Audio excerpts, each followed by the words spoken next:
Pour l'instant, depuis que j'ai commencé la compétition en 2022, je n'ai que des podiums.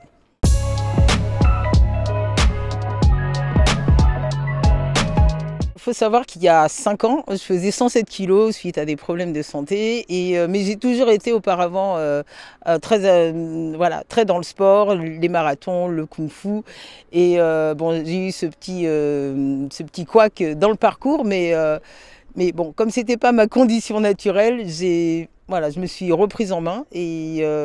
En ayant rencontré mon compagnon, qui est aussi dans le culturisme, je me suis dirigée vers cette discipline qui m'a donné l'envie en fait de performer, parce que c'est vraiment une construction, comme le nom l'indique, hein, le bodybuilding, on construit, on sculpte son corps, et c'est vraiment une discipline à part, à mon avis, qui nécessite beaucoup d'engagement, de discipline, d'abnégation, mais c'est un univers qui me plaît et dans lequel je me retrouve vraiment. C'est un vrai sport. Quoi qu'on en dise, beaucoup diront, souvent j'entends oui c'est de la gonflette, ça sert à rien. Mais si, parce que la discipline qu'on a dans le sport, elle n'est pas que dans la salle, c'est un style de vie, c'est vraiment une hygiène de vie, et ça nous suit, ça nous construit. Donc ça me va, ça me colle à la peau. Moi, je m'entraîne le matin à 6 heures, donc je me lève à 3h30.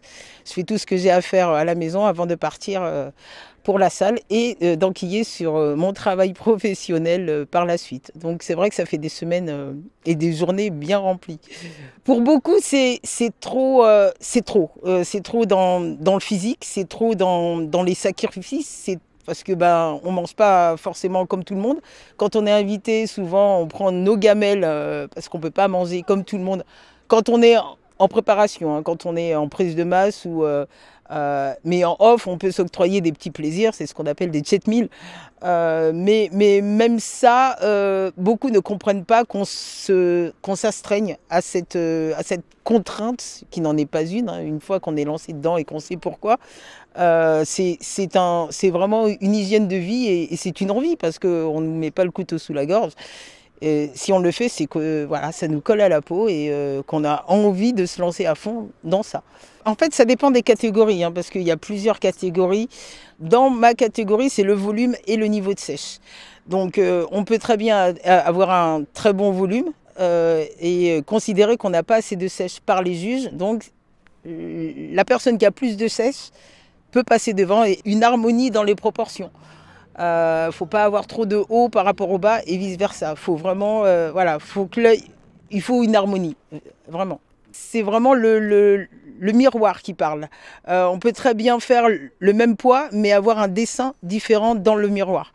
Donc là, c'est vrai qu'en sèche, on est censé perdre, vu l'amas de gras, entre guillemets, qu'on a amassé pendant la prise de masse.